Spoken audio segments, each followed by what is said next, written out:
문제 풀면서 질문할 거 미리 좀 손 좀 보고 여러분들 옆에 좀 쳐서 체크해서 오세요. 자, 갑시다. 우리 어디까지 봤냐? 강도로 들어온 거기까지 봤네, 그제? 자, 우리 절정 이제 들어왔습니다. 보시죠. 우리 집에 강도가 된 것은 공교롭게도 그날 밤이었다. 난생 처음 당해보는 강도였다. 그렇겠죠, 그죠? 뭐 강도를 자주 접해보지 못하겠죠. 빨리 와. 자꾸만 누군가 내 어깨를 흔들어대고 있었다. 귀찮다고 뿌리쳐도 잠자코 계속 흔들었다. 나를 깨우려는 손의 감촉이 내 식구의 그것이 아님을 퍼뜩 깨닫고 눈을 떴을 때 나는 빨간 꼬마 전구 불빛 속에 복면의 사내를 보았다. 그리고 똑바로 내 멱을 가두고 있는 솥을도 보았다. 술 냄새가 확 풍겼다. 조명빛깔을 감안해서 붉은 빛을 띤 검정봇 계통의 보자기일 동면 위로 드러난 코의 일부와 눈자위가 몹시 취했음을 나는 재빨리 간파했다.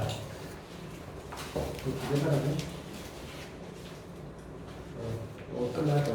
그럼 잠깐만, 이거 혹시 한 개 더 갖고 간 사람 있나? 짝수로 남아야 되는데 지금 홀수로 남았는데 혹시 똑같은 게 두 개 있을 수 있어요?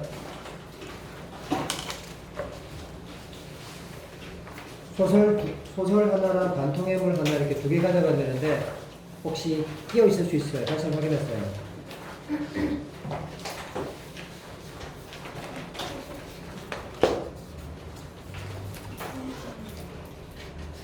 다 두 개야? 이게 왜 짝수로 남아야 되는데 홀수로 남았어 지금. 잘 봐 혹시. 이거 두개 정도 맞지? 이게 맞지? 맞는데?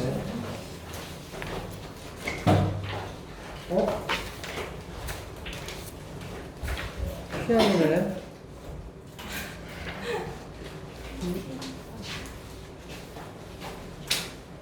딱 맞춰서 이거 복사했거든. 항상 지금 하나 남아야 되는데. 자, 하나 더 갖고 나중에 발견되면 주세요.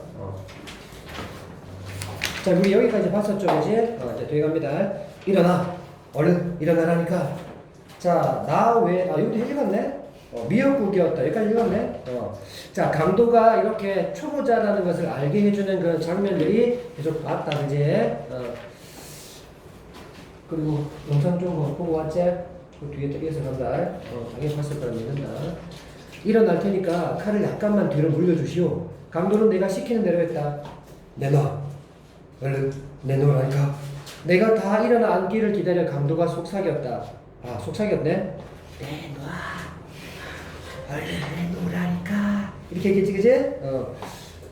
하라는 대로 하죠. 하지만 당신도 내가 하라는 대로 해야만 일이 수월할 거요.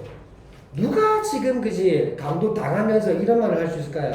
그만큼 이 강도 같지 않았기 때문에, 그리고 자기를 절대 해칠 리 없다라는 어떤 판단이 섰기 때문에 이런 말을 하지 않겠습니까? 그죠?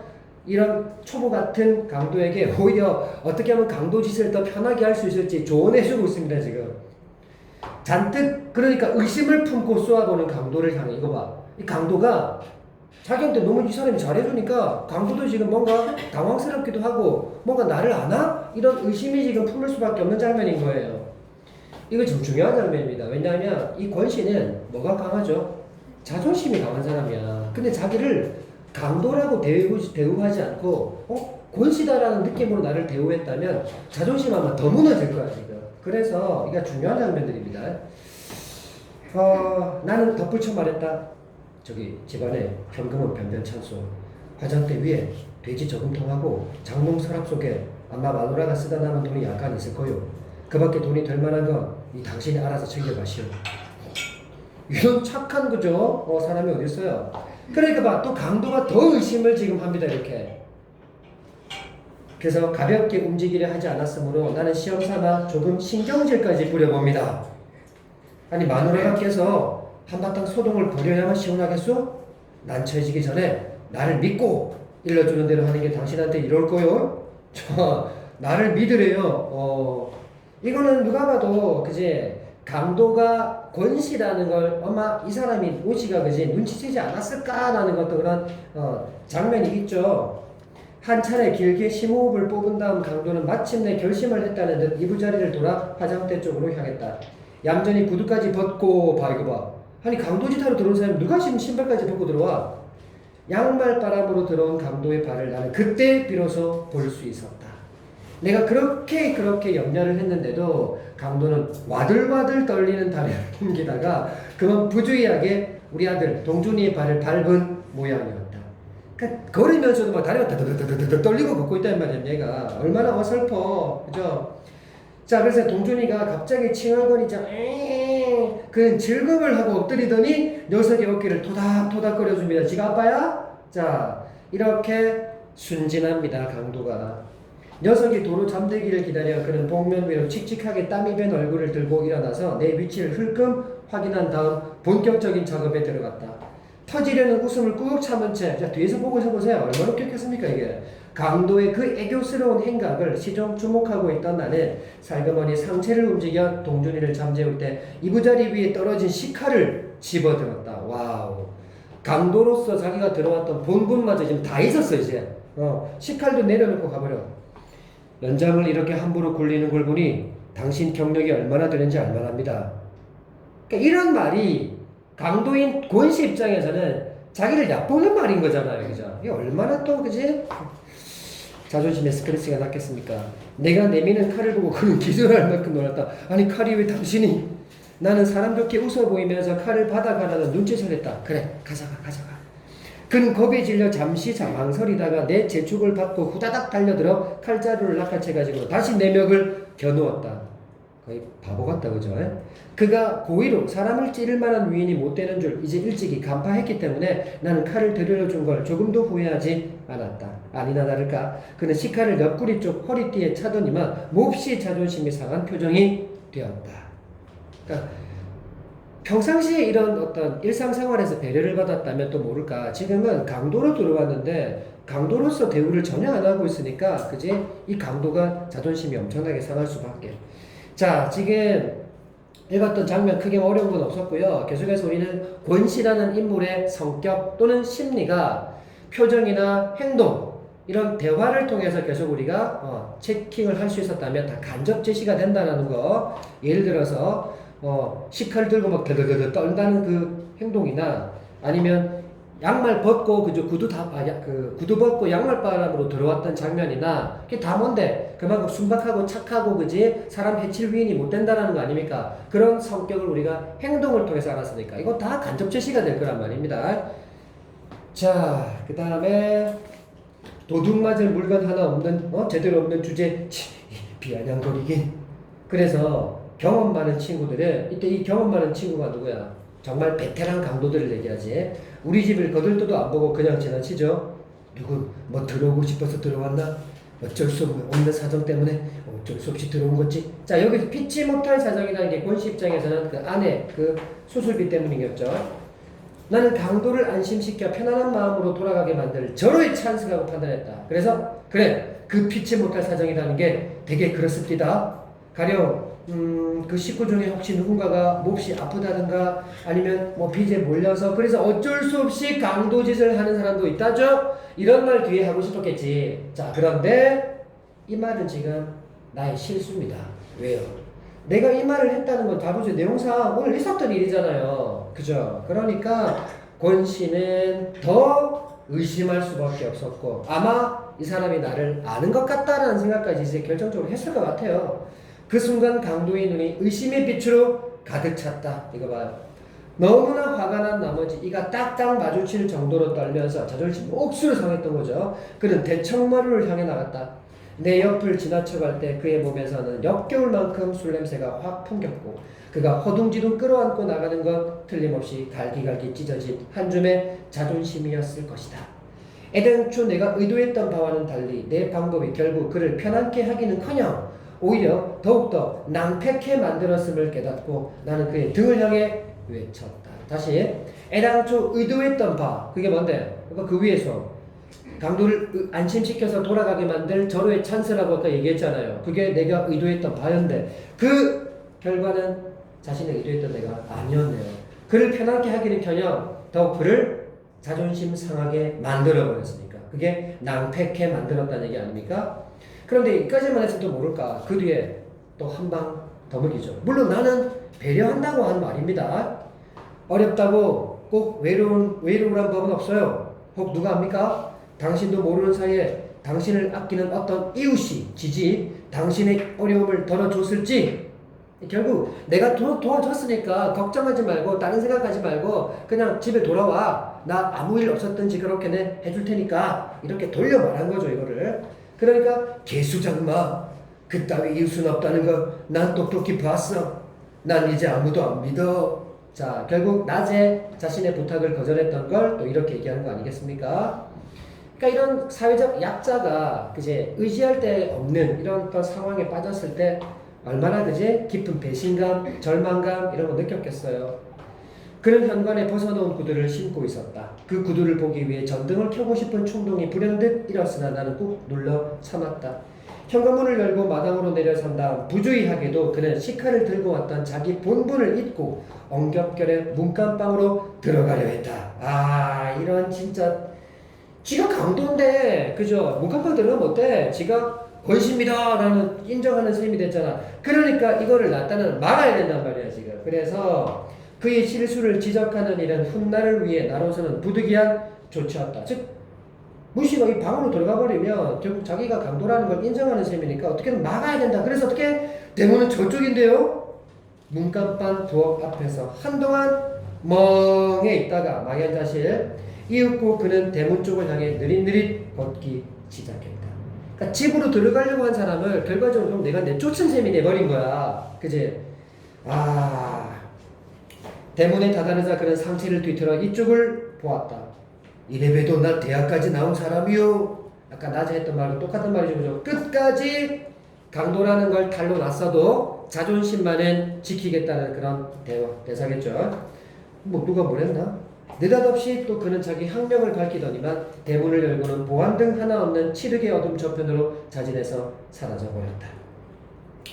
결국 자신의 정체가 그저 들킨 것에 대한 또 자존심 얼마나 상했겠습니까? 그러니까 앞에 나왔던 그 어떤 자존심보다도 지금 제일 상했을 거야. 그러니까 쉽게 돌아오지 못한다는 거 아니겠습니까?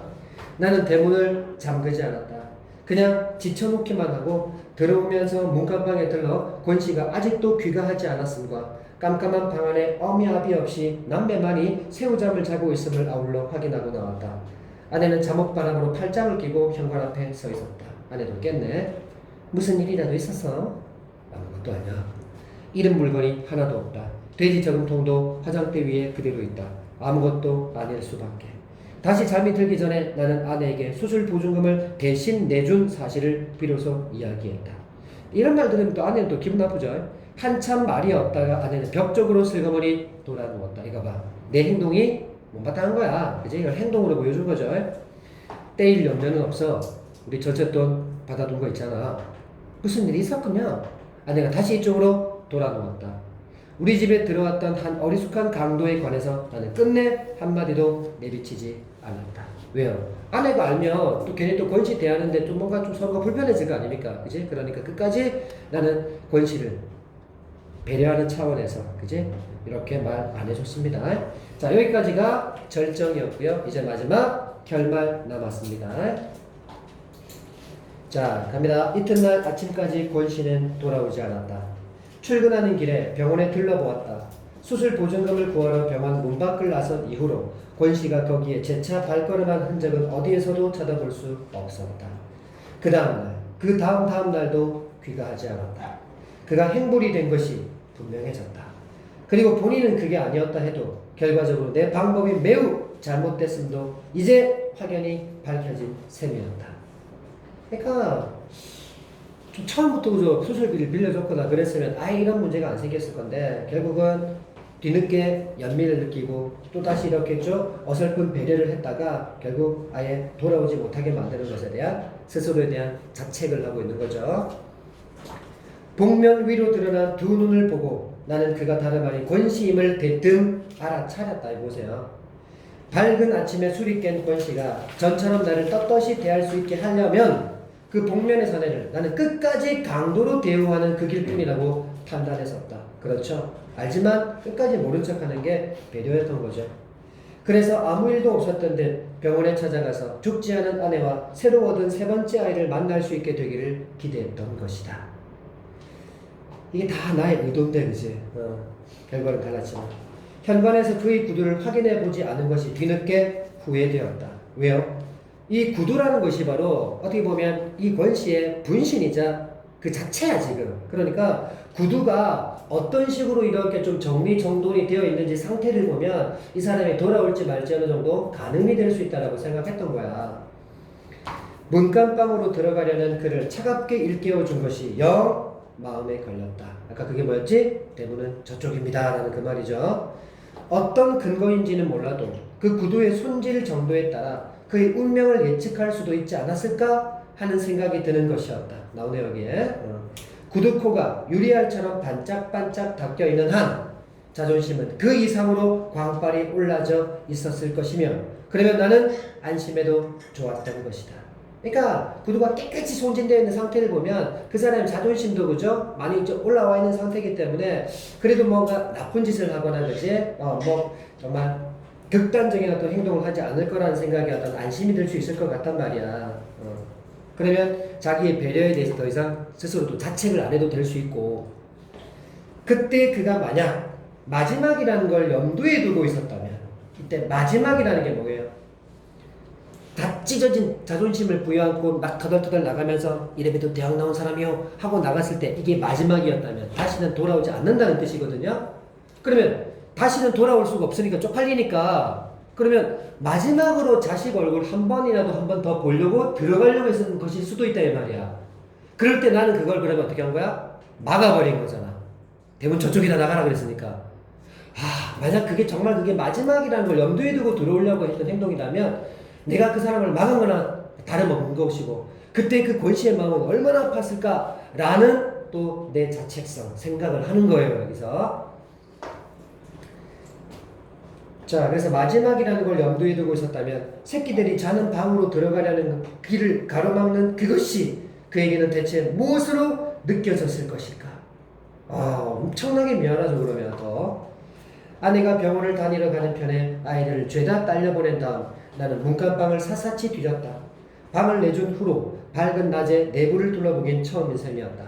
이사 올 때 본 그대로 살림살이라고 깔고 덮는 데 쓰이는 것과 이불 그리고 쌀을 익혀서 담는 몇 점 도구가 전부였다. 역시나 가난하죠. 별다른 이상은 눈에 띄지 않았다. 굳이 꼭 단서가 될 만한 흔적을 찾자면 그건 역시 구두였을 것이다. 가장 감나가야 하는 그런 살림살이의 자격으로 보통 장롱 따위가 자리 잡고 있을 꼭 그런 자리에 장롱 대신에 9켤레나 되는 구두들이 마치 사열받는 병정들 모양으로 가지런히 놓여 있었다. 그러니까 그 집안에서 가장 값비싼 살림살이가 있어야 될 자리에 구두가 있었다는 것은 바로 이 구두를 가장 값나가는 값진 것으로 소중히 여겼다는 것을 알 수가 있겠죠. 깨끗하게 닦인 것이 6켤레 그리고 먼지를 덮어쓴 게 3켤레였다. 모두 해서 10켤레 가운데 마음에 드는 7켤레를 골라 한꺼번에 손질을 해두고 매일매일 가라신을 한 일주일에 소용에 당해온 모양이었다. 근데 총 10켤레인데 왜 9켤레야? 한 켤레 신고 나갔을 거니까 그렇겠죠. 그래서 제가 첫 시간에 얘기했지만 이 남아있는 9켤레와 신고 나간 한 켤레의 그 의미 다 하고 나서 정리하겠습니다. 잘 닦인 7 중에서 비어있는 하나 이거 체크할까요? 비어있는 하나. 자, 비어있는 하나. 이거 당연히 권씨가 신고 나갔던 한 켤레 구두 아닙니까? 바로 정리합시다.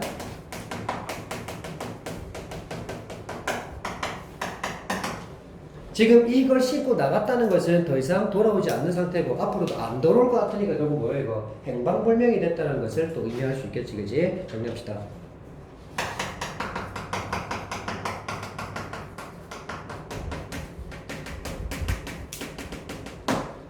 마지막 자존심. 상처 입은 자존심. 동시에 다시는 돌아오지 않을 것 같아. 이 구두 자체가 자존심이잖아요. 그죠? 그래서 신고 나간 더 이상 볼 수 없는 마지막 자존심. 동시에 행불이 된 원시 그 자체를 의미할 수 있다. 다음.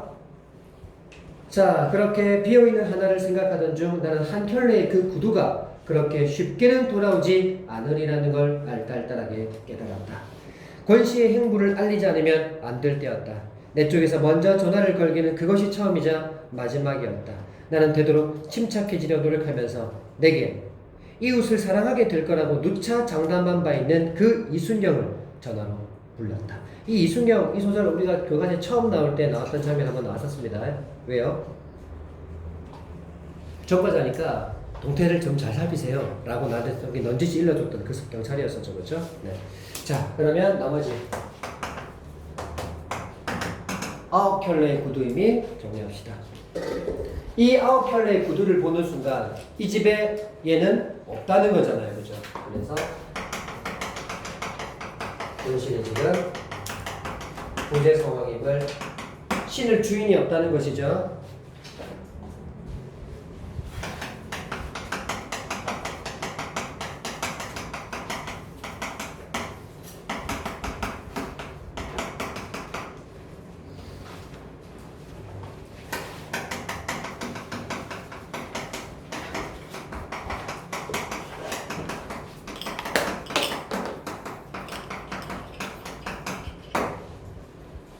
하고 있습니다.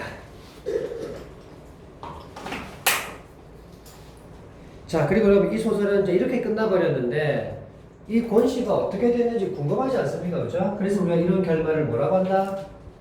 열린 결말이라고 얘기합니다. 그죠?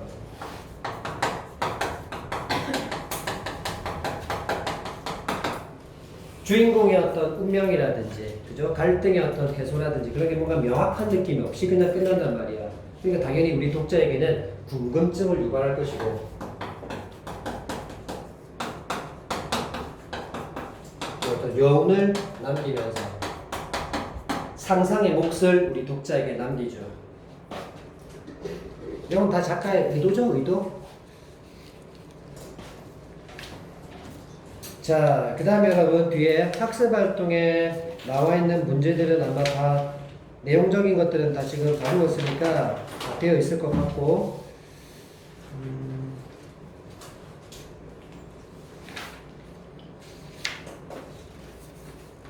저기 3번 문제 한번 볼게요. 여러분 3번 문제.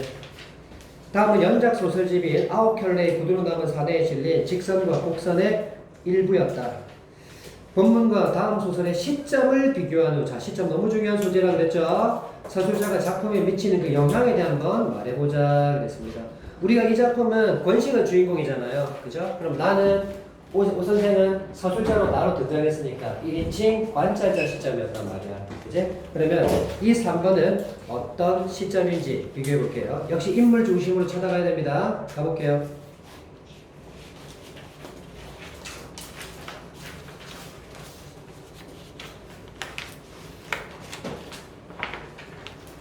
자, 그다음 오 선생 말로는 오 선생 바로 오 선생이 버렸네. 이 오 선생이 원래 우리 소설에는 나라고 나왔던 사람인데, 그지?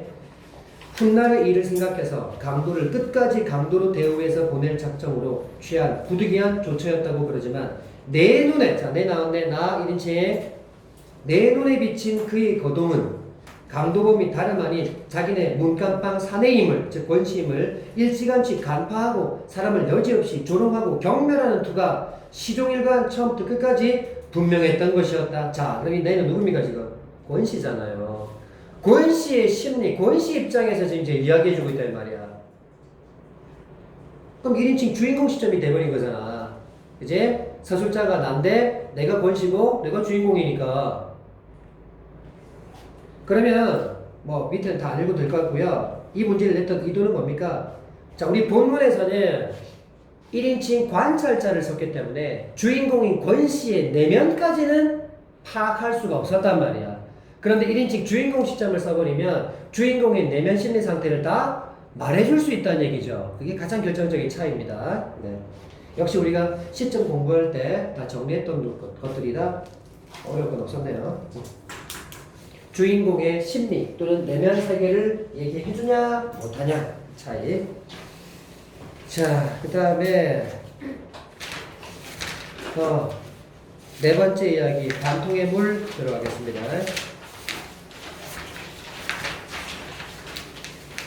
자, 반통의 물은 여러분 앞에 개념 알아두기 한번 다시 보고 갈게요.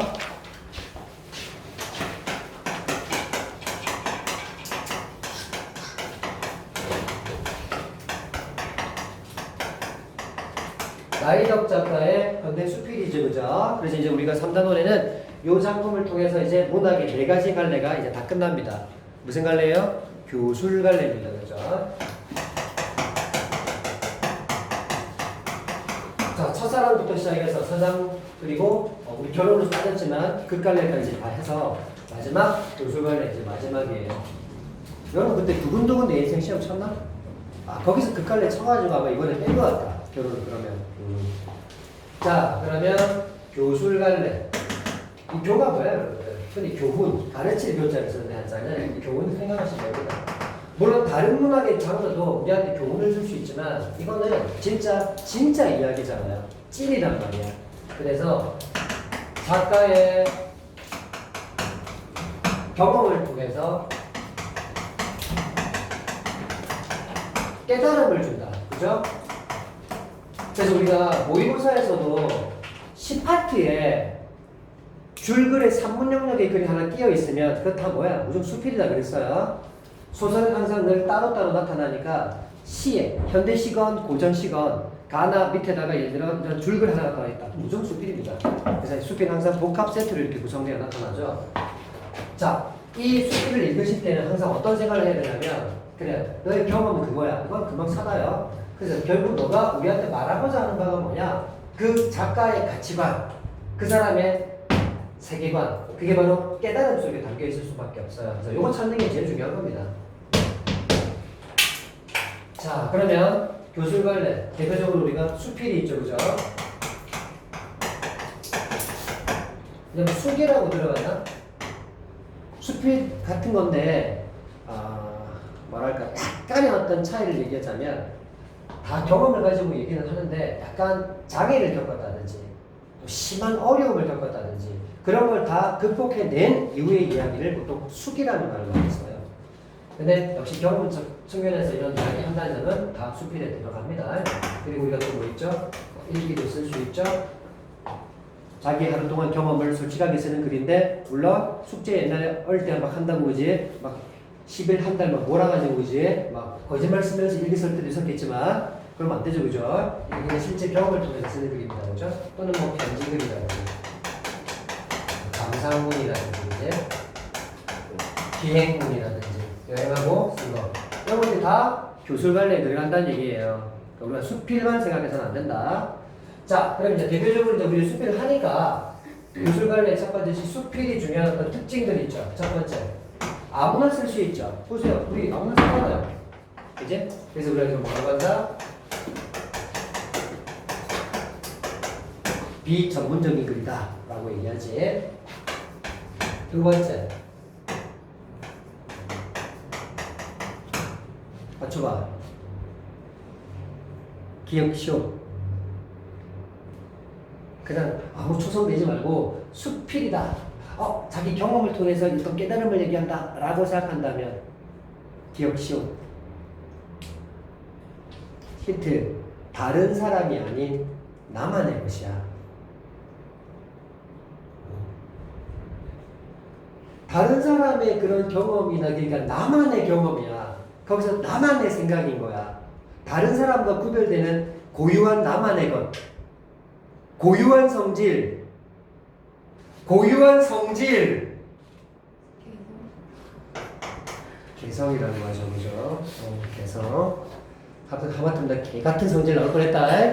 개성. 여러분, 개성의 문학이라는 말을 그래서 이 수필한테 교술 관례에 많이 쓰는 말인 거예요. 개성의 문학. 개성 나오면 뭐 시나 소설 그런 거 아니에요. 수필한테 쓰는 말입니다. 우리가 극갈래나 서사갈래 같은 경우는 무슨 문학이라고 불러요? 인물들 간에 벌어지는 갈등이죠. 그래서 그런 것들은 갈등의 문학이라고 불러요. 근데 이런 수필은 개성의 문학이라는 말을 씁니다. 그래서 이런 일기 떠올리라니까 하루 동안에 자기 이야기를 그지 성찰하고 반성하고 고백하는 이야기란 말이야. 자기 고백적 글이다 이런 말 하죠. 또 성찰의 글도.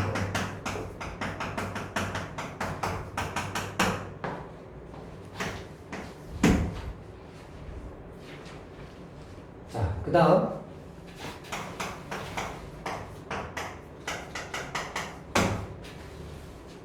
나랑 중학교를 했다면 맞출 수 있는데 나랑 중학교 한 사람 거의 없네.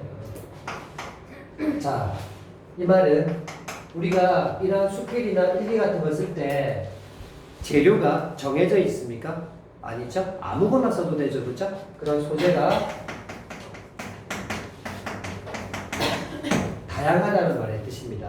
내 몸 주변에서 발생할 수 있는 모든 이야기가 다 이야기 글감이 될 수 있다는 뜻이에요. 내 몸 주변에서 생기는 잡다한 것들을 다 기록한다라는 뜻입니다. 지금 말 속에 답 다 나왔어요. 내 몸 주변에서 일어날 수 있는 잡다한 것들을 다 기록한다. 신변 잡기적이다라는 말을 씁니다. 머리 털라고 처음 들어보죠. 이게 만약에 여러분 다음 주 이와 같은 글에 대한 특징으로 알맞지 않는 것 이렇게 갈래 문제 항상 첫 번째 문제로 나타난단 말이에요. 근데 이런 게 있어 특징이 나오거든요. 결국 단어도 몰라서 또 발 동동 굽다가 그냥 찍고 나오죠. 결과는 물론 틀리고 이제 어학은 단어 싸움입니다. 아는 만큼 쉽게 가요. 신변잡교적이다 설명다 했다. 내 몸 주변에서 생기는 모든 잡다한 것들을 다 아무거나 기록할 수 있다. 이게 뜻이다. 자, 그 다음에 우리가 서사갈래에서 나오는 좀 전에 우리가 봤던 그 소설 같은 경우에 나는 누구예요? 작가가 만든 허구적 인물이죠. 근데 수필에서 나오는 나는 누구예요? 그렇죠. 작가 자신이죠. 그래서 아까 얘기했지만 자기 고백적이고 성찰이고 개성적이고 그런 말과 다 어울리는 말이 되는 거예요. 자, 이 정도 하고 이제 수필로 한번 앞에 개념 하나 더 읽고 출발하겠습니다. 갑니다. 교술갈래의 개념과 특성. 자, 교술갈래는 작가가 경험하고 생각한 내용과 그로부터 얻은 깨달음이나 나오죠, 그죠? 경험, 깨달음 다 나오죠. 통찰을 글로 표현한 문학 갈래이다. 해서 교술갈래가 무엇인지 개념 정리해줬고요. 자, 이제 그 교술갈래는 했으니까 이제 특징 얘기해 주겠죠. 형식과 표현이 자유롭다. 요거 하나 빠졌네요, 이제. 여러분, 수필에는 형식이 없다. 그럼 서사갈래, 아까 소설은 형식이 있다. 그 형식이 뭔데요? 발단부터 결말까지 5단 구성. 그게 형식이라고요. 얘는 형식이 없어요. 그래서 형식이 없는 것이 형식이다. 약간 말장난이긴 한데 무형식의 형식이라는 말을 씁니다. 그래서 아무나 다 쓸 수 있다. 자유로운 글이다. 그리고 여러분 자유하니까 또 얘기하는데 이 수필이라는 말이 한자말인 건 아시겠죠? 이 필자가 붓필자고요. 숫자가 따르다. 따를 숫자예요. 합치면 뭐예요? 붓이 가는 대로 따라간다라는 뜻이야. 그러니까 이 뜻이 나오는 거예요. 잘 듣겠습니다는 뜻이에요. 자, 그 다음 작가의 개인적인 체험이나 생각, 정서를 직접 드러낸다. 자, 이것도 중요하죠. 작가의 어떤 가치관, 어떤 인생관, 세계관, 나 같은 말, 생각이라고 얘기하고 있죠, 그죠? 그걸 어떻게 한다고요? 직접 제시한다. 이게 중요한 겁니다. 왜요? 시나 소설, 극 이런 것들은 다 허구잖아. 만든 거잖아. 근데 이건 진짜 얘기란 말이야. 그러니까 작가의 생각 이런 것들이 직접 드러날 수밖에 없기 때문에 그래서 깨달음을 파악하는 게 중요한 거예요. 자, 또한 작가가 자신의 이야기를 직접 독자에게 전달한다는 점에서 바로 이거죠. 나오는 말은 자기 자신이라는 점. 그래서 화자나 서술자를 내세우는 서정갈래나 서사갈래와는 구별됩니다. 그지? 한국문학의 교술갈래에는 요러요러한 종류들이 있습니다. 그랬는데 나머지는 쌤이 다 얘기해 준 거고요. 설과 기만 추가해서 설명하겠습니다.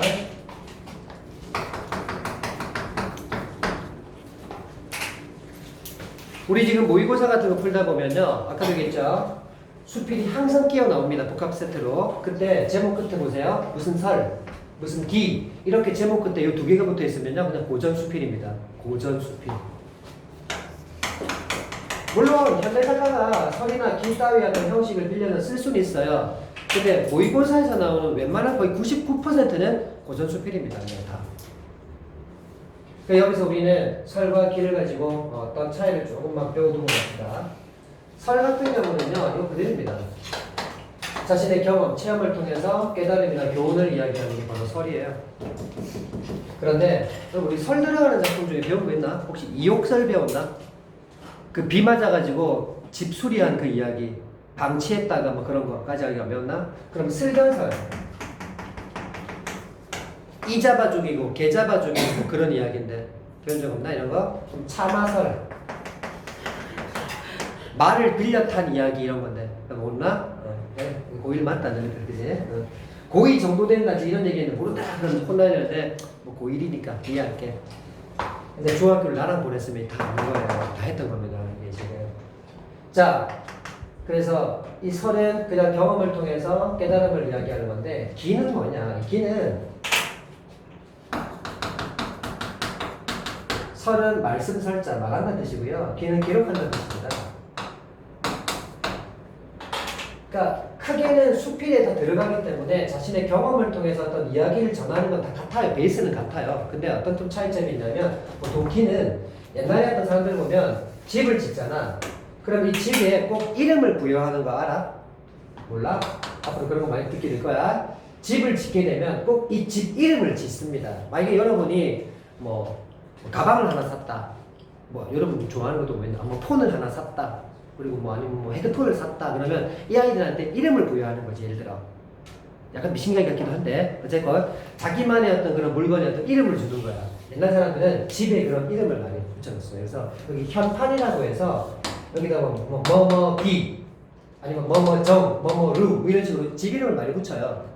그때 이 집 이름을 내가 왜 이렇게 짓게 되었는지에 대한 이유, 그 내력을 전해서 기록을 해서 앞으로 부세에 있는 사람들이 여기 찾아왔을 때 내 마음을 좀 이해해 주기를 바라는 마음. 다시 간단하게 이렇게 이런 집을 짓게 된 이유나 내력을 설명하는 것을 기록해 놨다는 뜻이에요. 그런 게 기입니다. 기.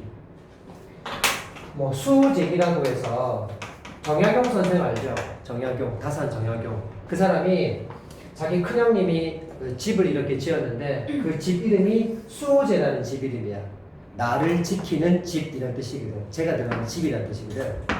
이런 식으로 알면 통곡헌기. 역시 집 헌자인데 왜 이런 집을 짓게 됐는지에 대한 그런 이유를 설명하는 그런 내용의 수필이야. 보통 이런 기가 붙으면 그런 뜻이 있구나라고 좀 알면 다음에 또 이런 지문의 내용을 분명히 한번 읽게 될 거예요. 맞다 그때 이런 말 들었는데 쉽게 읽힙니다. 자 이제 그 밑에 경험과 성찰을 담은 글쓰기 읽고 반통해볼 들어갈게요. 자 경험과 성찰을 담은 글을 쓰려면 자신의 삶을 일단 찬찬히 떠올려 봐야 되겠죠. 이게 바로 성찰 아닙니까? 이게 바로 일상의 일들을 떠올리다 보면 작은 일에서도 어떤 배울 점을 찾을 수가 있고 그리고 자신만의 가치, 세계관 이런 거 깨달을 수 있죠. 경험 속에서 이런 재료를 찾았다면 수필 또는 일기 또는 편지 또는 시 등 다양한 형식 중에서 자신의 생각을 아주 솔직하게 표현할 수 있는 걸 하나 선택해서 글을 써보잔 말이야. 이처럼 일상 속 경험을 되새겨 생각하고 거기에서 얻은 깨달음을 글로 써보면 그 경험을 온전히 자신의 것으로 남길 수가 있을 거야. 또한 자신의 경험과 생각을 자유롭게 글로 표현하면서 스스로를 깊게 이해할 수 있고 글쓰기에 즐거움도 느껴볼 수 있을 것이다 그랬습니다. 그래서 여기서는 딴 거 없고요. 이런 경험과 성찰을 담은 글쓰기 어떻게 할 수 있는지 얘기했어요. 경험과 성찰을 담은 글쓰기 이런 거 어떻게 하느냐 과정이 있었단 말이에요. 첫 번째 경험 속에서 글감을 찾아라 이 말이야. 경험에서 글 쓸 재료를 찾아라. 글감 찾기. 아무거나 된다 이 말이야. 사소한 거 괜찮아. 두 번째 이제 글감을 찾았다면 어떻게 한다? 시로 쓰든 수필로 쓰든 뭐 편지로 쓰든 그 다양한 형식 속에서 본인이 가장 잘 드러낼 수 있는 거 하나를 선택해서 써와라 이 말이야. 그지? 그게 두 번째 과정이죠, 그지?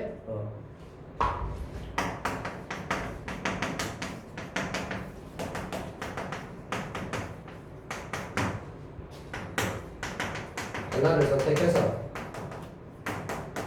진솔하게 쓸 수 있게끔 해라. 글 써라. 그러면 쓸 수 있다. 이런 글을. 그러면 이제 이런 글을 썼을 때 끝에 보니까 뭔가 좀 좋은 얘기하는 것 같았잖아요. 그렇죠? 그럼 이런 글을 썼을 때 거둘 수 있는 어떤 효과 또는 장점 또는 의의라고 할 수 있겠죠. 제가 모의고사에서 항상 지문 독서지문 마지막에서 좋은 얘기하고 끝나면 뭐다? 의의라고 한다고 그랬습니다. 그죠? 여기도 마찬가지야. 마지막에 무슨 말 했어? 그 경험을 온전히 자신의 것으로 남길 수 있다고 그랬잖아.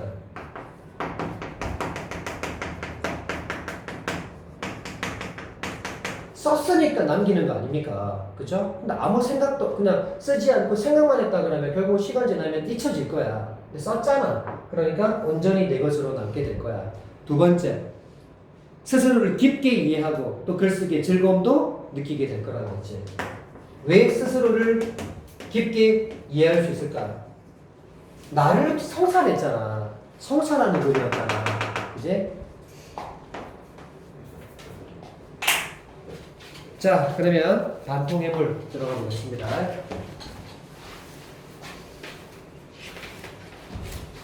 지금 학교에서 시작했나 이거? 시작했나? 아직? 오케이. 그럼 우리가 먼저 배운다 그지? 아, 그리고 여러분 항상 제가 문학 볼 때 이거라 이거 꼭 보라 그랬어요. 혹시 누군지 아세요? 몰라? 이 사람의 직업이 혹시 뭘 것 같아? 문학과 관련있어. 아, 그냥 맞춰봐. 그냥 때려봐. 아무거나. 여자다. 뭐 하는 사람 같아? 문학과 연관이 있다니까? 작가. 그래. 작가인데 문학에 갈래가 여러 개 있잖아. 그 중에서 뭐 하는 작가? 시인이다.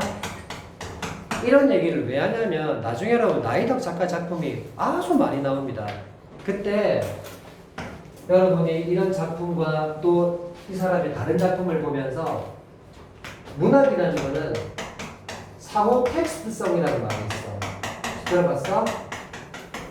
우리가 문학을 작품을 온전히 이해하고 감상하기 위해서는 그냥 줄거리 파악만 한다고 해서 끝나는 게 아니야.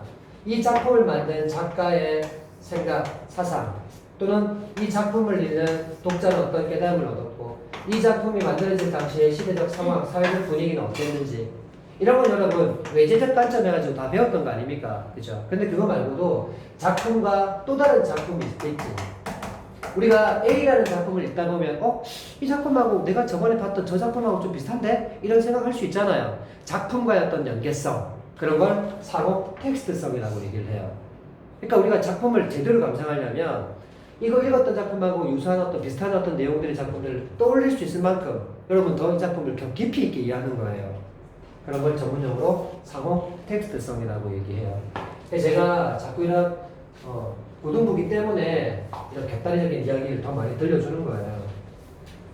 그런 게 고등부는 언제 튀어나올지 모릅니다. 문제 속에서도. 자, 그래서 이 나이덕 시인이 원래 시인인데 땅끝이라는 그런 시도 있고요.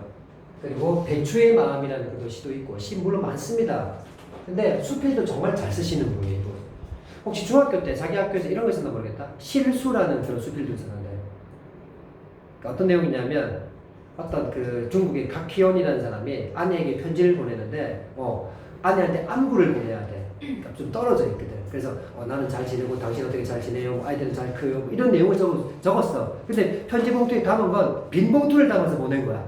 근데 아내는 딱 뭘 받아본 거야? 빈 봉투를 받아본 거지. 근데 아내는 빈 봉투를 보자마자 무슨 생각을 했겠어? 이 새끼 또라이가? 그게 아니라 뭐지? 처음에는 자기도 궁금했겠지. 근데 가만 생각해보니까 반전 이 남자가 나를 너무나 그리워하니까 이걸 어떻게 말로 표현해 담을 단어가 없는 거야. 그래서 그냥 빈종일 보냈다라고 이 여자를 받아들인 거야. 꿈보다 해몽이지. 이 사람은 실수였잖아. 근데 실수가 이렇게 우리한테 즐거움과 행복을 줄 수 있다는 얘기야. 그런 깨달음을 쓴 게 나이덕의 실수라는 글이거든. 그리고 나중에 2학년 올라가면요. 풀비린내에 대하여라고 하는 그런 수필도 교과서에 많이 나옵니다. 그 풀비린내에 대하여 이게 무슨 내용이냐면 그 자동차라는 게 우리 문명의 이기잖아요. 우리를 멀리 편안하게 데려다주는 게 자동차 아닙니까? 근데 어느 날 이 사람이 이제 운전을 처음 배우고 초보 딱지를 이제 갓 면할 쯤 돼서 처음으로 고속도로를 나간 거야. 그래서 고속도로를 갔는데 막 긴장하고 갔겠지. 여러분 상상해봐. 여러분 처음 운전하고 고속도로 나간다 생각해봐. 진짜 긴장된다. 옆에서 100km 슉슉 지나가는데 그래가지고 겨우겨우 도착을 어떻게 안전하게 했어. 그래서 그 다음날 아침에 딱 차를 봤는데 차 앞에 헤드라이트 부분이 어떻게 돼 있었을까? 한 번씩 여러분도 부모님 차 타고 놀러 가다 보면 차 앞에 벌레 같은 게 엄청나게 들러붙어 있는 그런 거 아마 본 적도 있었을 거야. 그게 바로 밤에 그 헤드라이트 불빛에 그런 나방이나 벌레들이 막 들러붙은 거야. 그래서 죽은 거야. 그 잔해들, 시체가 들러붙어 있던 거거든. 그 제목이 풀비린내라는 단어를 썼었어. 거기서 뭘 깨달았을까 이 사람은 또. 내가 이 편리한 문명의 이기로 얼마나 많은 생명들을 지금 죽였냐라는 생각을 하게 돼. 생명에 대한 너무나 따뜻한 사고를 가진 사람이고 아주 작은 사소한 것에 대해서도 모든 것 평등하고 그리고 생명 존중 사상을 보이는 그런 사람이야 이 사람이. 그런 걸 좀 안다면 이런 작품도 그래서 또 이런 작품이 나오는구나 라는 생각을 하게 될 거예요. 라이더 이렇게 줍니다.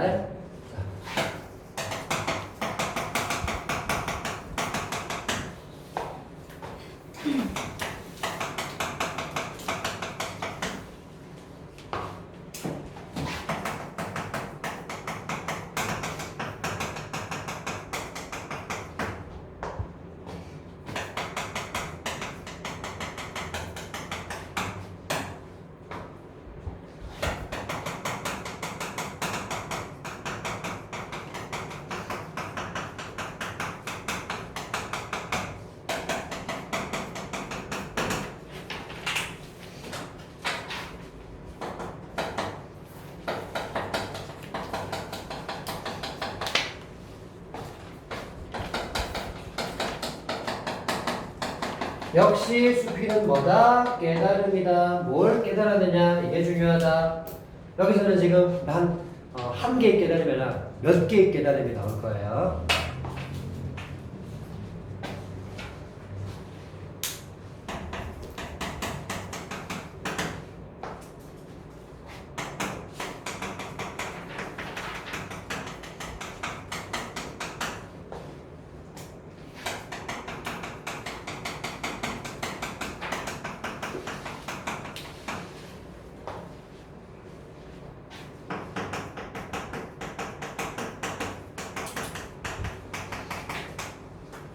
프린트 안 좋네. 어디지?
받았어?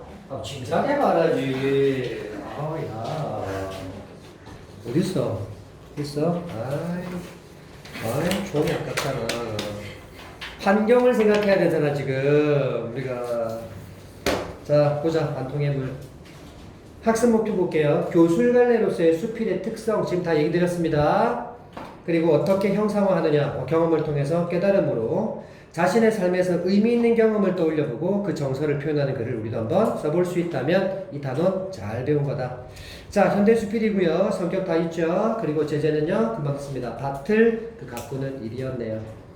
자, 그리고 특징에 저기 빠진 거 저 뭐겠어요? 나열했다 그랬잖아요. 아까도 얘기했지만 깨달은 점이 한 가지로 끝나지 않고 여러 개 나옵니다. 그래서 그거를 병렬적으로 나열할 거예요. Y. 병렬이 누구? 아는 사람이야? 병렬이라는 이름이 있을 수 있잖아. 병렬. 아, 맞췄다고? 대단합니다. 훌륭해요. 자, 그러면 그 밑에 작가의 경험과 깨달음에 대한 짝이 이렇게 맺어져 있어요. 우리 내용에서 다 확인할 거니까 다 하고 돌아와서 그냥 정리하겠습니다. 그리고 제일 밑에 이번에 반통의 물을 쓴 과정을 통해 알 수 있는 수필의 갈래적 특징을 얘기하는데요. 자, 밭을 일구는 과정에서 그래도 좀 의미 있고 가치 있는 경험을 했으니까 쓰게 되겠지. 자신의 경험을 떠올리고 또 거기에 경험에서 깨달음을 얻었다. 계속 공통되는 말 반복되고 있죠. 경험, 깨달음, 경험, 깨달음. 그만큼 수필에서 제일 중요한 포인트예요. 이제 거기서 정서를 표현하는 글을 쓰게 된다는 얘기야. 자, 수필의 특성입니다. 작가의 역시 뭐야? 경험에서 얻은 깨달음. 형식과 표현이 자유롭다. 아까 봤죠? 작가의 개성. 개성 이제 보입니까? 그냥 지나칠 수 있는 단어인데 제가 뭔가 의미를 부여하니까 이게 눈에 띄어야 된단 말이죠. 개성이라는 말이. 자, 출발하겠습니다. 네. 아, 이거 여러분 수필에도 종류가 두 가지가 있는 거 알아요? 모르나? 그러니까 이런 일상의 평범한 경험을 통해서 그러니까 대단하거나 거창하거나 그런 얘기 아니고 그냥 자신의 일상생활에서 경험한 이야기를 통해서 그 정서를 가볍게 쓰는 그런 글. 해서 가벼울 경자를 써서 경수필이라고 불러요. 그러니까 사회적으로 약간 뭔가 문제가 되고 있거나 약간 좀 시사적인 어떤 약간 그런 내용을 담거나 좀 철학적인 어떤 내용을 담거나 그러면 약간 내용이 무거워지거든요. 그런 건 중수필이라고 불러요. 무거울 중자를 써서. 그러니까 여러분 교과서에 지금 실려있는 대부분의 현대 수필은요. 거의 99%는 경수필이라고 보시면 돼요. 너 혹시 칼럼이라는 말 들어봤나? 칼럼? 신문 같은 데 이렇게 연재하는 글 있잖아. 그래서 전문으로 쓰는 사람 칼럼니스트라고 부르는 아니면 평론가 이런 것들은 내용들은 대부분 칼럼이나 평론은 중수필 쪽에 들어갑니다. 경수필. 그리고 경수필에서 이제 대부분 등장하는 나가 글쓴이 작가 자신이고요. 중수필은 보통 나라는 말 잘 안 나옵니다.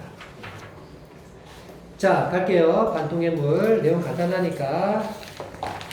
자, 좀 넉넉히 넣어요. 넉넉히. 당근 씨를 막 뿌리려는 남편에게 나는, 나 나왔죠? 몇 번이나 말했다. 그러니까 작가 자신이 그지 직접 자신의 경험을 들려주는 이야기예요. 그 위해서 나는 되게 중요한 나다. 글쓴이의 경험을 다루는 나다. 이 수필의 특성은 작가 자신.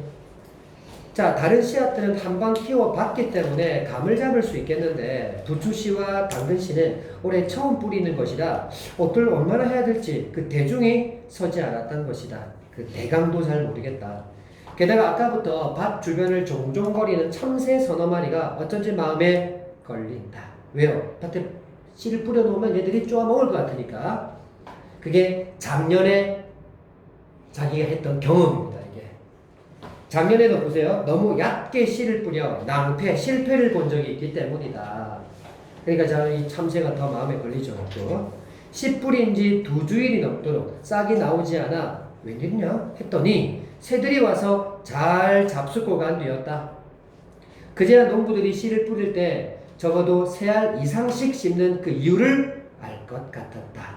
하나는 새를 위해, 하나는 또 땅에 있는 여러 벌레들을 위해, 그리고 마지막 하나는 우리 인간을 위해.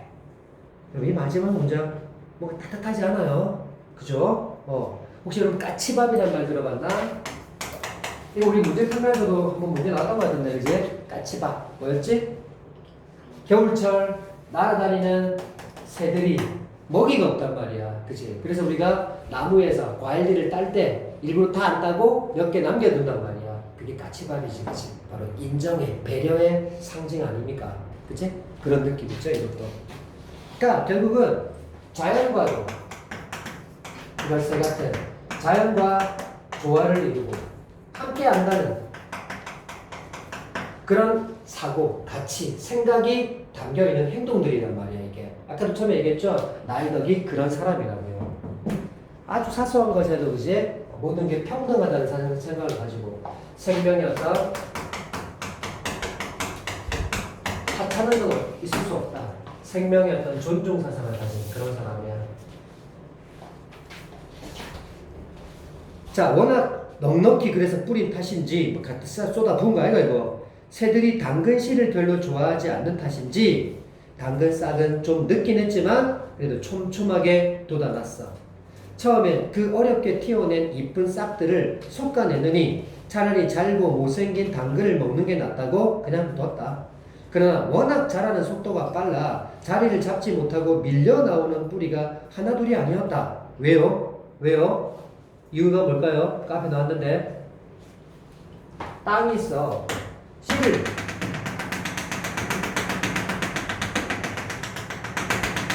바로 다 촘촘해. 이렇게 뿌려놓으니까 여기서 다 올라올 거 생각해봐. 야, 지금 이렇게 되면 얘들 잘하겠니? 못 찾으시, 그지? 너무나 촘촘하게 지금 뿌려놨기 때문에 이런 결과가 나온 거죠. 그럼 뭐가 필요해요? 좀 솎아줘야죠, 이제. 걸러내줘야죠, 이제. 갑니다. 이러다가는 당근 전체가 제대로 자랄 수 없을 것 같았다. 왜? 너무 싹이 촘촘하게 지금 심어져 있으니까. 왜 이런 거 있잖아요, 여러분. 그 쌍둥이나 새쌍둥이나 넷쌍둥이 그런 거 보면 첫째 아이가 예를 들어서 많이 그 엄마의 그 영양분을 다 먹어버리면 나머지 애들은 좀 조그맣게 나온다 그러잖아요. 그래서 얘들은 결국은 나눠 먹어야 돼요. 그러니까 큰 애가 나올 수가 없는 구조입니다. 결국 이 영양분을 제대로 흡수할 수가 없다는 거죠.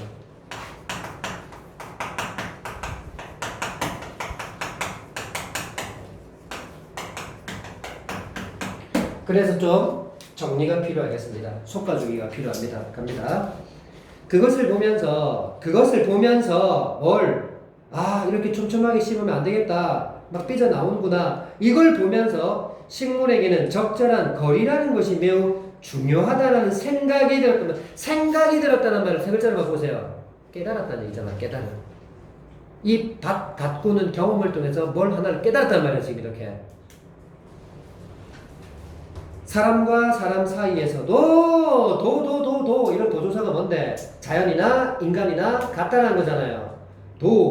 지켜야 할 최소한의 거리가 깨졌을 때 폭력과 환멸이 생겨나는 것처럼 이것이 이렇게 되는 것처럼 좁은 땅에 서로 머리를 디밀며 얽혀있는 그 붉은 당근씨 뿌리들에게서도 어떤 아우성이 들려오는 것 같았다. 무슨 아우성이겠어?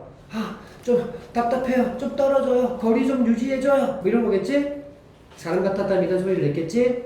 내가 그들을 돕는 길을 갈 때마다 조금씩 솎아줘서 그 아우성을 중재하는 일이었다.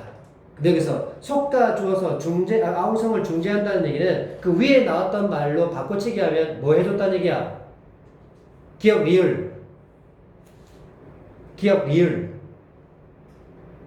그 위에 나왔잖아. 거리를 준 거 아닙니까? 적절한 거리를 준 거 아니겠어요? 글을 읽을 때는 특히나 어려운 독서 잘하고 싶잖아. 했던 얘기가 그냥 뒤에 다른 단어를 통해서 자꾸 대체되어서 자꾸 끌고 내려오면서 이야기가 익혀져야 돼요. 문단 하나씩 끝났다고 해서 그냥 새로운 문단의 이야기, 다른 이야기겠지. 절대 아닙니다. 문단은 바뀌어도 위에 했던 얘기가 계속 다른 단어로 둔갑게 나타납니다.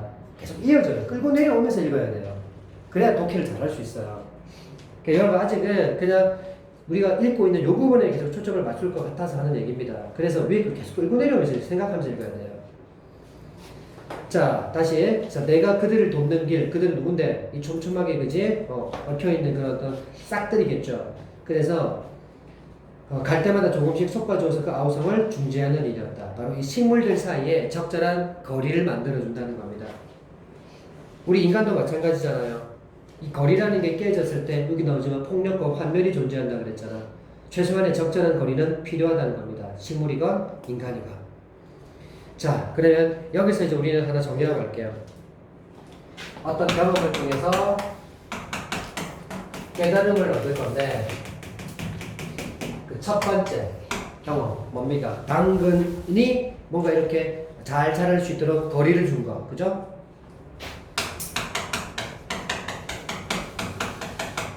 이거는 솎아준다라고 얘기했죠?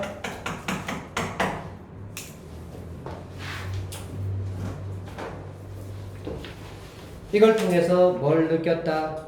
아, 식물들 사이에서도 적절한 거리가 필요하구나.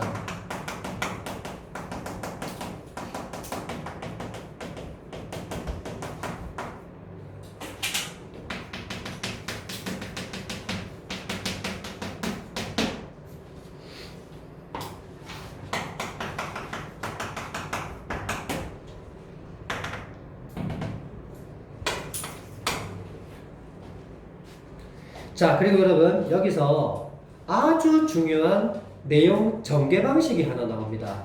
두 글자. 내용 전개 방식을 물으면 어떤 게 답이로 나오는 거야? 예를 들어 정의, 분류, 비교, 대조, 예시, 분석, 과정, 인과, 유추 이런 거 있죠? 이게 다 내용 전개 방식 중에 하나입니다. 그러면 여기서 뭘 썼어요 지금?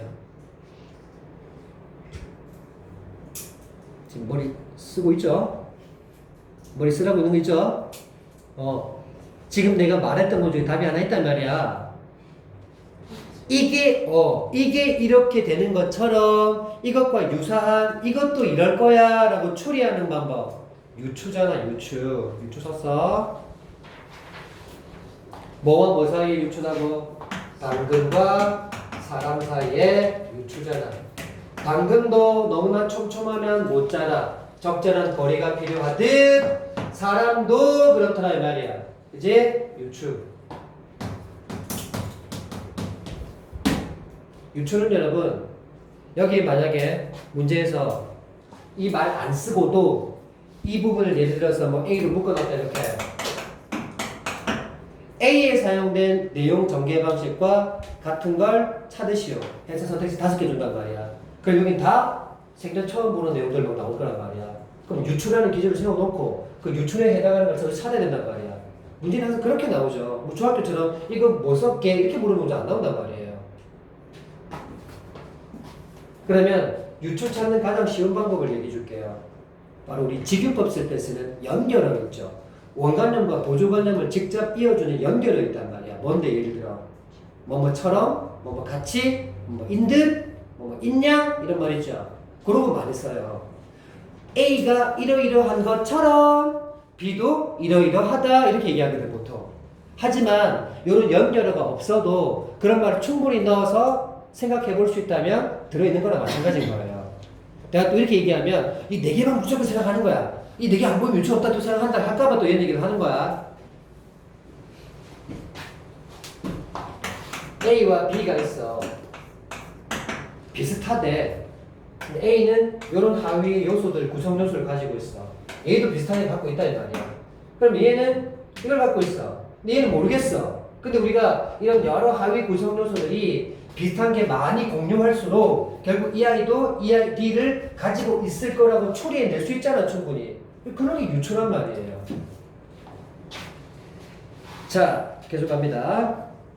이렇게 농사를 배운다는 것은 바로 그들의 적절한 거리를 익히는 과정이 아닐까. 그러면서 식물이 잘 자라려면 적절한 거리가 필요하듯이 사람도 그렇다. 거리가 필요하더라.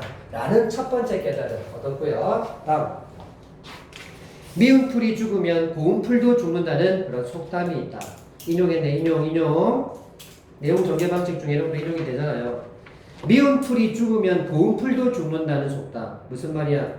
미운 풀 옆에는 항상 미운 풀만 있는 게 아니라 고운 풀도 있어. 내가 좋아하는 고운 풀도 있어. 그런데 이 미운 풀을 다 죽이고 나면 그 옆에 있는 고운 풀도 나도 모르게 한 번씩 뽑거나 해칠 수도 있다는 얘기거든. 자, 간다. 김맬 때, 김매기가 뭔데? 잡초 같은 거 뽑는 걸 김맥이라고 한다. 그럼 김맬 때마다 나는 그 말을 자주 떠올린다. 그럼 내가 뽑고 있는 이 잡초는 미운 풀이고 내가 키우고 있는 이 채소는 고운 풀이란 말인가? 곱고 미은 것의 기준은 과연 어디에 있을까? 여러분 벌써부터 이 사람은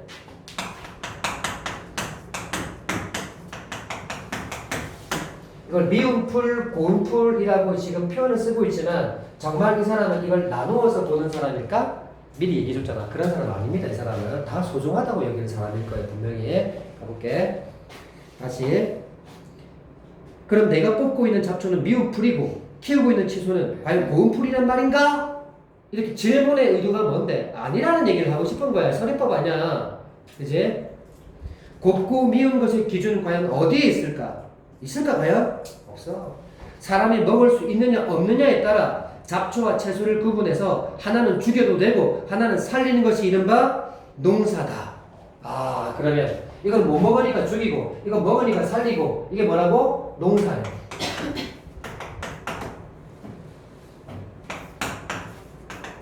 그럼 농사라는 건 긍정 같아 부정 같아? 부정이란 말이야. 얘기했잖아. 이 사람은 모든 생명을 존중하는 그런 사람인데 풀도 어떻게 됐건 살라고 올라온 거란 말이야. 얘도. 근데 인간에게 해가 된다고 해서 득이 안 된다고 해서 죽여도 되고 이건 인간에게 도움이 되니까 살리고 이건 다 인간 중심의 사고방식이잖아. 자연적인 사고방식으로 본다면 인간 너무나 이기적이란 말이야. 오케이? 이걸 우리가 농사예요. 반 생명상. 생명에 반한다 이 말이야. 반대된다 이 말이야.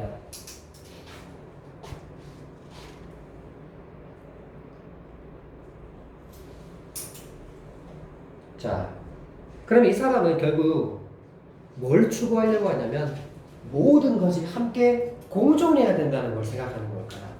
이거는 하고 이거는 주기는 선택이 아니라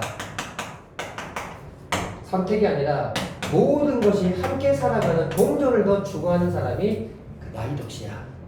오케이? 이거 지금 선택한 거잖아. 그지? 볼까? 그러나 미운 풀이 죽으면 고운 풀도 죽는다고 하지 않던가. 결국 잡초 뽑고 나면 나중에 고운 풀도 죽을 수 있다 이 말이야. 그래서 선택보다는 나오네 공존이 땅의 본래적 질서라고 한다면 밭은 숲보다 생명에 덜 가깝다. 밭은 또 숲하고 비교한 거야.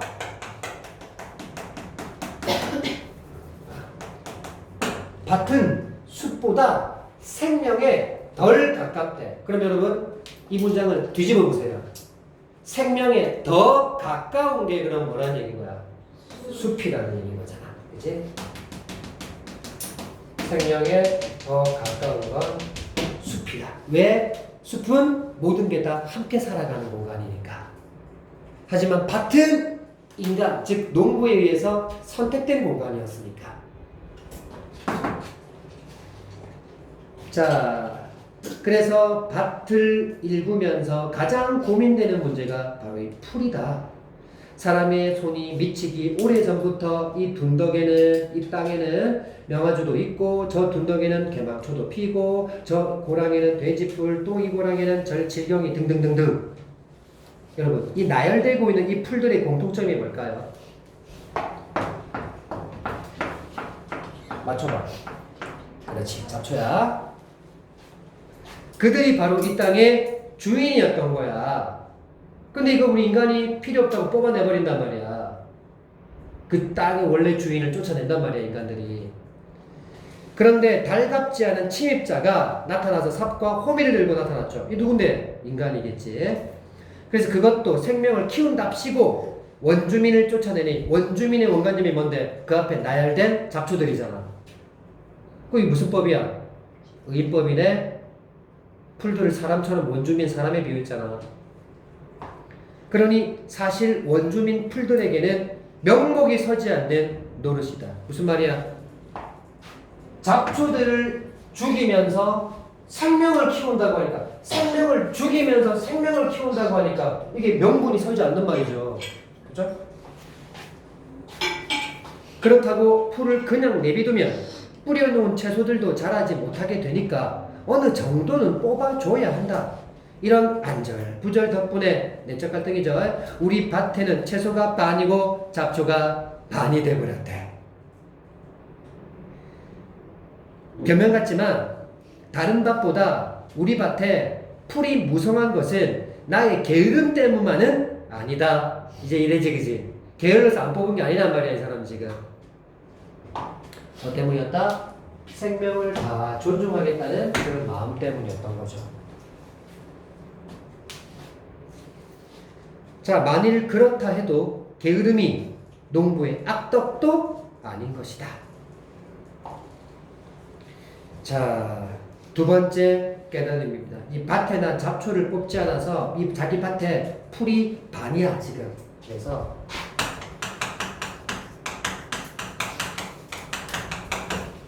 잡초를 다 뽑지 못했기 때문에 잡초가 무성하게 우리 밭에 났지. 그 경험을 통해서 어떤 깨달음을 얻었냔 말이야. 아까 나왔던 말, 선택보다는 공존이다.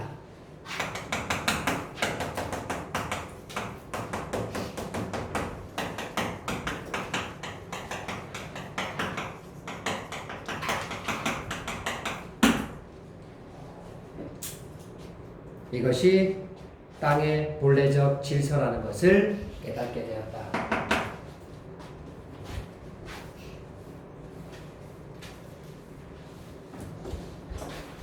자, 그 다음 아직 여러분 제목과 연관된 말이 아직 안 나왔죠? 이제 나옵니다. 바로 옆에는 우물이나 수도가 없다. 조금 걸어가야 그 마을 사람들에게 농수를 공급하는 수로가 있는데 호수나 관으로 연결하기에는 거리가 제법 된다. 또 그러기에는 작은 밭에 너무 좀 수선스러운 일인 것 같아서 그냥 물을 한 통 한 통 길어다 주었다. 푸성귀들을 키우는 것은 물이 아니라 농부의 발소리라는 말이 그냥 나온 게 아닌가 보다. 자, 무슨 뜻이야? 푸성귀들, 그냥 이 풀들, 채소들 이런 것들 키우는 게 당연히 물이지, 물 줘야 크지. 근데 물이 아니라 농부의 발소리라는 게 뭔데? 물통을 들고 막 찾아가서 뿌려줘야 되잖아. 그럼 가는 도중에 발소리가 나겠지, 그지? 그러니까 이 풀들 입장에서는 우리한테 온다 이러고 있을 거란 말이야 지금. 그래서 농부의 발소리가 이 풀을 키우는 거다라는 말. 즉 이 농부의 발소리에는 어떤 의미가 담겨 있는 거야? 농부의 사랑, 정성 이런 게 담겨 있는 거지. 특히 이렇게 땡여름에 지금처럼 이렇게 더운 여름날에 그지? 물통 들고 한다 생각해보자. 얼마나 덥겠습니까? 밤일이 다 밖에서 하는 일들인데. 자, 우리 밭을 흡족하게 적시려면 그 수로까지 적어도 10번은 왕복을 해야 하니 그것도 만만치 않은 노릇이었다. 그러니까 이런 웬만한 정성 가지고 농사를 못해. 자, 물통을 들고 걸을 때마다 생각나는 사람이 있다. 그게 바로 제목과 연관되는 사람입니다. 가죠. 우리 집에서 가까운 텃밭을 일구시는 어떤 할아버지인데, 자, 할아버지 동그라미. 이 수필을 쓸 수 있었던 바로 결정적인 재료, 글감, 그게 바로 할아버지였던 거야. 할아버지 때문에 이 수필이 나온 거야. 자, 물을 주시러 가시는 그 모습을 몇 번 본 적이 있대. 그 할아버지는 몸 반쪽이 마비되어 걷는 게 그리 자유롭지 못하셨어. 성한 한쪽 팔로 물통을 들고 걸어가시는 모습은 거의 몸부림에 가까우면서도 이상한 평화 같은 것을 느끼게 한다. 상상해봐. 우리 항상 글 읽을 땐 상상력이 필요해. 절뚝절뚝 몸이 심하게 흔들릴 때마다 내가 좀 해주려 해도 약간 좀 비아냥거리는 같은 그런 오해할 것 같아서 내가 지금 이 행동 못하겠다. 그래서 그렇게 가까우면서도 평화를 느끼고, 그리고 절뚝절뚝 몸이 심하게 흔들릴 때마다 당연히 물이 나오겠지. 찰랑거리면서 그의 낡은 바지를 적시고 또 길 위에도 쏟아져 결국 반통도 채 남지 않게 되겠지. 반통의 물. 그렇게 몇 번씩 오가는 걸 나는 때로는 끌듯이 지나가는 발소리로 듣기도 하고, 때로는 마른 길을 위해 휘청휘청 내고 간 그 젖은 길을 보고 알기도 했대. 무슨 말이야? 나도 지금 10번을 왕복해야 되는 길인데 몸 상하지 않은 분 가다가 벌써 반은 흘렸어. 그럼 내보다 2배는 더 왔다 갔다 하셔야 되잖아. 그치? 그래서 이 텃밭에 물 주러 가시는 할아버지의 그 힘겨운 모습을 내가 소리를 들어서도 알고, 또는 흘려져 있는 그 물을 통해서도 할아버지 지나갔구나 안단 말이야. 그 젖은 길은 이내 말라버리곤 했지만 나는 그 길보다 더 아름답고 빛나는 길을 별로 보지 못했다. 왜? 농작물을 키우려는, 다시 농작물을 다른 말로 말하면 생명을 키우려는 그 할아버지의 마음을 알겠으니까 너무나 아름답게 보이는 길이겠지. 그리고 어느 날부터인가 나 역시 그 밭의 채소들처럼 할아버지의 발소리를 기다리게 되었다. 반통에 물을 잃어버린 그 발소리를. 감동적이지 않아? 물통을 나르다가 문득 이런 생각이 들고 났다. 내가 10번 오가야 할 것을 그 할아버지는 20번 오가야 할 것이지만 내가 이 채소들을 키우는 일도 그 할아버지와 크게 다르지 않은 어떤 안간힘 때문은 아니었을까? 그게 바로 뭔데? 생명을 그지? 키우는, 생명을 그죠? 아끼는 그런 마음. 둘 다 같단 말이야. 몸에 피가 돌지 않는 것처럼 문득문득 마음 한쪽이 굳어져 가는 걸 느끼면서 절뚝거리면서 그러면서도 남은 반통의 물을 살아있는 것들에게 쏟아붓고 싶은 그 마음이 할아버지와 내가 크게 다르지 않는 안간힘이 아닐까라고 보는 거야. 안간힘 때문 아닐까라는 그 이야기의 답이 여기서 나온 거야. 남은 반통의 물을 살아있는 것들에게 쏟아붓고 싶은 그 마음이겠지, 그치? 바꿔 말하면 생명을 사랑하는 마음, 존중하는 마음. 그런 게 아니었을까 그랬습니다. 자, 이제 세 번째 경험 마무리합시다. 이 할아버지가 그제 채소에 물을 주기 위해서 그제 그 불편한 몸을 무릅쓰고 갔던 거, 그걸 봤던 거 경험입니다.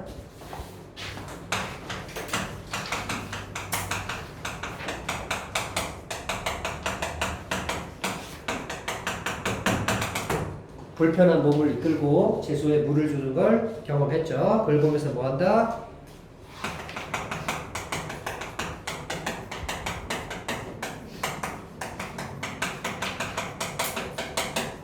그걸 깨달았다.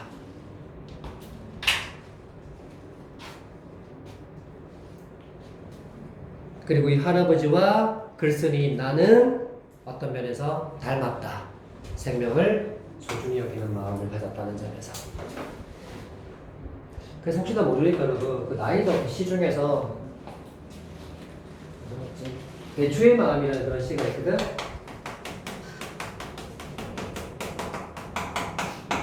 내용이 이런 내용이야. 그 농부가 농약을 뿌려야 배추가 상품성 있게 더 잘 자랄 거 아니야, 그지? 그래서 농부가 농약을 뿌려야 되는데 이 농부는 농약을 뿌리지 않습니다. 왜요? 농약을 뿌리면 뭐가 죽어? 벌레들이 죽으니까. 그래서 차라리 그냥 내가 좀 손해를 보면 받지, 그냥 같이 살리려고 해요.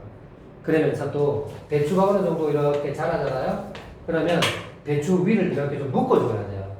묶어줘야 돼. 그래야지 안에 있는 게 더 잘 자라 올라옵니다. 그런데 이거 묶을 때도 꼭 묶지 않습니다. 살짝 묶어요. 왜요? 안에 있는 배추벌레가 죽을까봐. 그리고 배추는 자기 몸을 배추벌레에게 주죠. 자기 몸을 먹고 사는 게 배추벌레니까.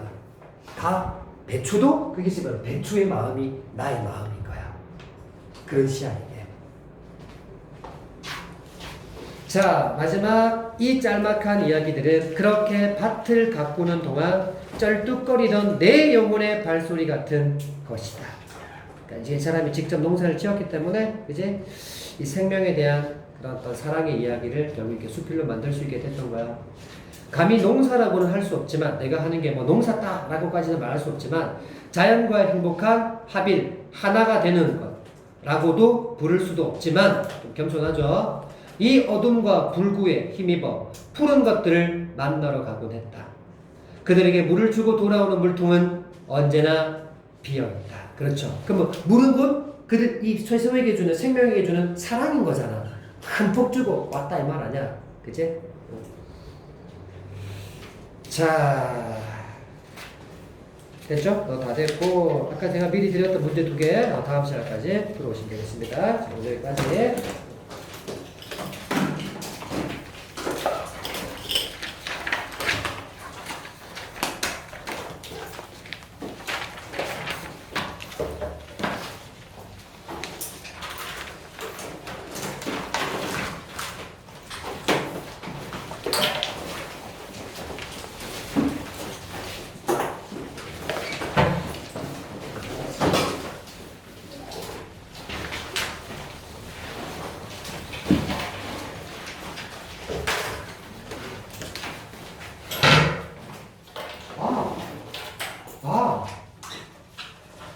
오늘 하나 안 했네.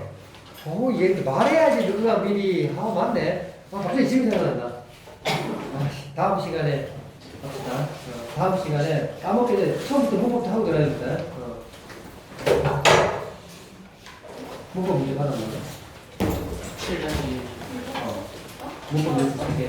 3개 되는데. 잡았네.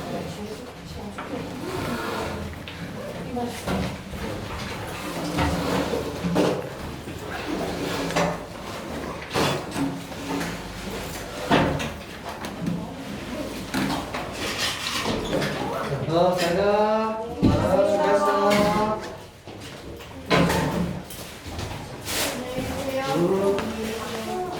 아니,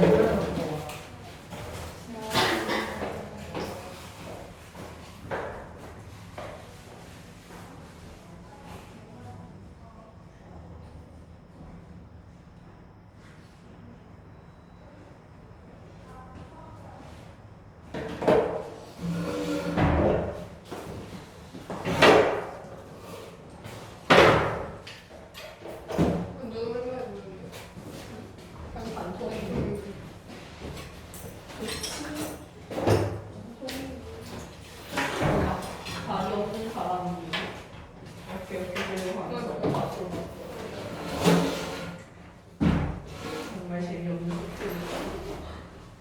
재밌었는데? 진짜.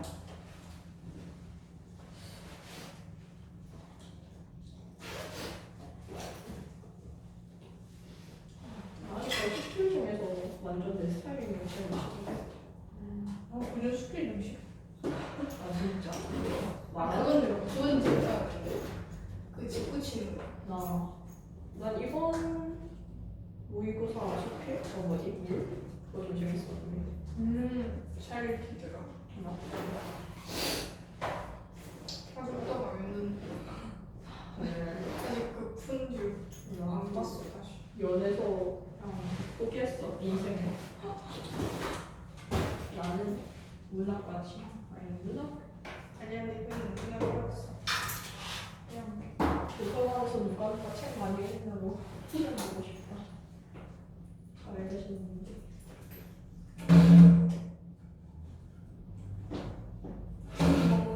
모기. 나 모기 못 잡아. 진짜 2년 동안 한 번도 잡은 적 없는 것 같은데. 콩콩이 다 음.